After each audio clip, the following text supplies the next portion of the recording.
Patron Saints of Nothing by Randy Rebay. Page 181. Let's do it.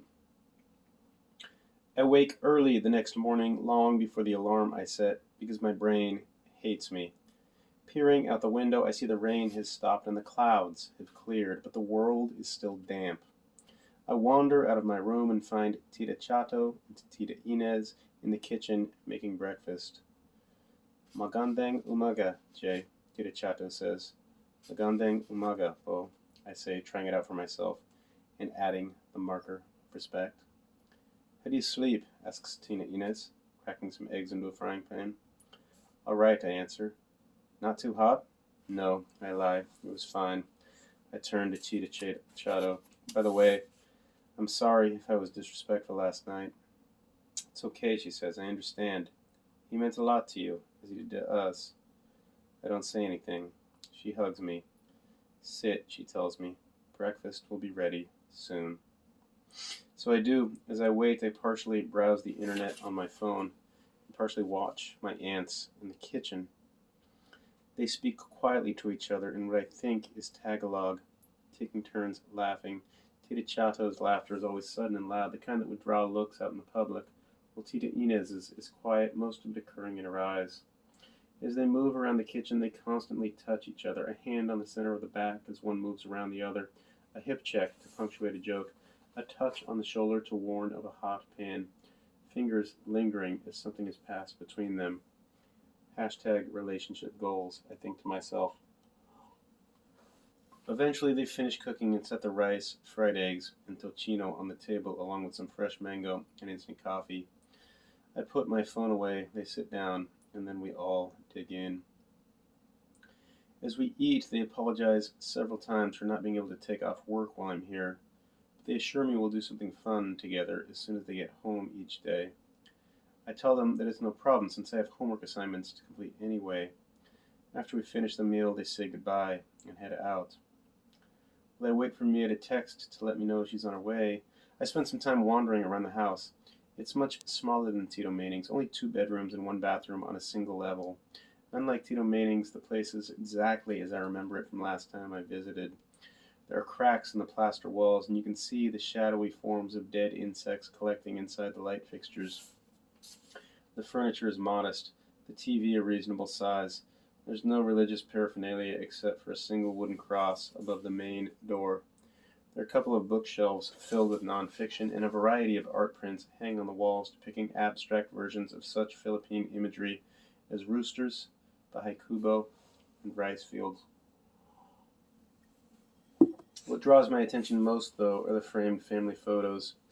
Tito Manning has basically no such pictures except for one of those awkward studio shots of his family, minus June, that hangs in the living room. But Tita Chato and Tita Inez's house is filled with images of all of us. There are lots of photographs of Tita Chato and Tita Inez doing things like walking on the beach, posing in front of buildings in foreign countries, holding hands. There are a couple of Lola and Lolo. There are shots of my parents, Chris, Em, and me from holidays and family vacations. There are a couple pictures of Tito Danilo in his priest's garb looking all holy, and even a few of Tita Baby and her husband and my cousins Prince and Rian, who we never see since they live in the UAE. And of course there are several photos of people I don't recognize, Tita Inez's relatives, I assume.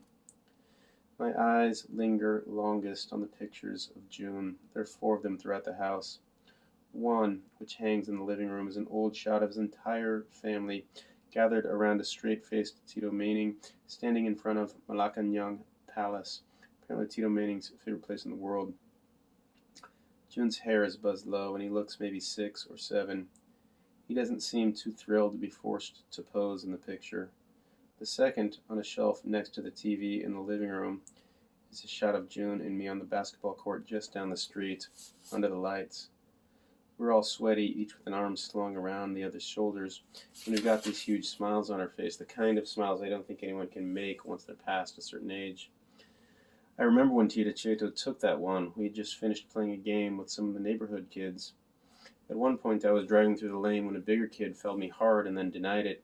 June stepped right up in his face. Even though the kid was probably 4 or 5 years older than us, he backed down and walked away. The third photo hangs in the hallway and features a shot of an older June by himself, hair hanging over his eyes as he sits with his fingers on a keyboard, which I didn't even know he knew how to play. The last picture sits on the dresser in Tita Chato and Tita Inez's room. Shows the two of them attacking June with a hug. He's got this lopsided smile on his face and his eyes are downcast. You can see the first signs of what he would have looked like as a man. His shoulders are broad and his jawline is well defined. He's several inches taller than Tita Chato and Tita Inez, but he doesn't yet have the facial hair or the tattoos like in the photo his friend sent me on Instagram. My thoughts are interrupted by the buzz of the doorbell. I set down the picture and glance at the time on my phone, surprised to find an hour has passed and that there was no message from Mia. I dip into the guest room quickly, spray some cologne on my neck in case it is her, and head outside.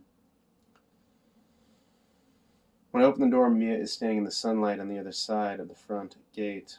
As when I met her at the mall, she's wearing a plain black t-shirt and tight-fitting black jeans.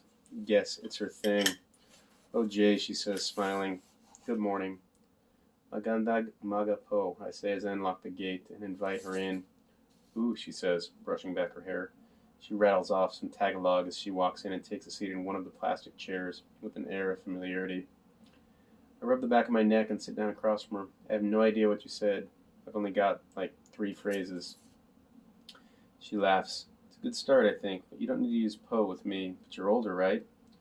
She holds out her right hand, downturned in such a way as to present the back of it to me. "Would you like to do mano, too?" she asks, referring to the Filipino custom of pressing the back of an elder's hand against her forehead for their blessing. "Opo." I bow my head forward and move to take her hand, but she pulls back at the last second and slaps my arm. "I'm only older by 2 years," she says, mock offended. I laugh and fold my hands over my stomach as I lean back. "Sorry, Po." She shakes her head, smiling. A few moments later, the smile drops from her face, replaced by a look of sympathy. "So your Tito meaning kicked you out, eh?" I nod.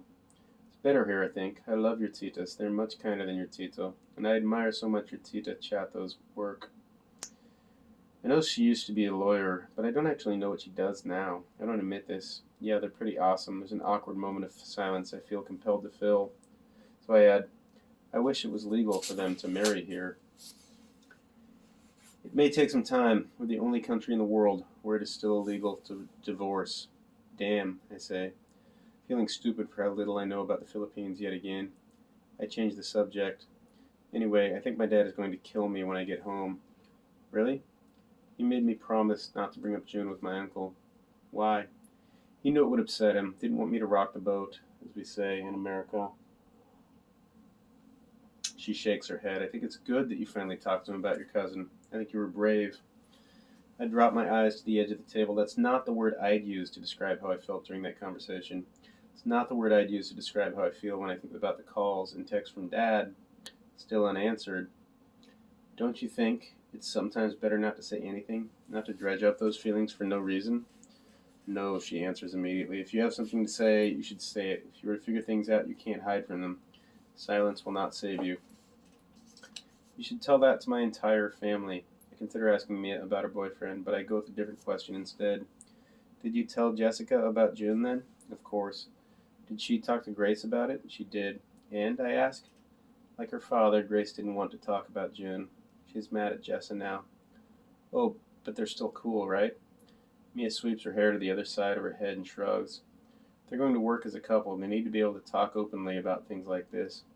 If they can't, then they should not be together." I taught Jessa this, and she understands it. It is why she broke up with the last boy she dated. In the face of such confident maturity, I feel more like I'm 10 years younger than Mia instead of only a couple. This advice strikes me as the kind that makes logical sense, but is too impractical to follow. But I don't know anything about relationships, romantic or otherwise. So I say, "Ready to go to this bookstore?" "No need." I looked up the owner's name, found his number, and called him this morning. Apparently June was one of his best customers. He used to special order hard-to-find books all the time that would be very difficult for the guy to track down. But he was glad to do it for someone who loved the written word so much. He said to tell you he was sorry to hear about his death. I swallow hard. I don't suppose he knows where June went after he left my aunt's house. He didn't know about that, but he gave me the last address where he mailed a book. And it wasn't your Tita Chato's house. Are you serious? She nods. My heart soars. Finally, a lead. Her expression darkens, though. I don't know if there's some mistake, maybe? The address he gave me is in the slums. I called one of my professors, who does a lot of reporting in that area, and we're going to meet up with him so he can help us find the place safely. We really need a guide? Yes, she says, dead serious. We do. I guess you know better than me. Yes, she says. I do. Okay then. I lean forward and offer a fist bump. Journalism skills for the win. She bumps it, cracking a smile. Can we go there now, I ask? Yes, but there's something else. What? Before I hung up, the bookstore owner asked, if June's dead, who's been updating the site? I freeze. What site? That's what I asked, but he became very nervous, mumbled something about it being a mistake, said goodbye quickly, and then hung up. Wait, you're telling me June was running a website? Seems like it. What do you think it was? I asked, having a hard time believing this fact about someone who insisted we handwrite our letters. No idea. Do you think if you called him back he'd tell you? Mia shakes her head. When I'm interviewing something and they let someone and they let something slip that they know they shouldn't have, they instantly put up a wall. I could hear it happen in this guy's voice. We can try to figure that out later. For now, let's follow up on this address. I stand, take a deep breath. Let's do it.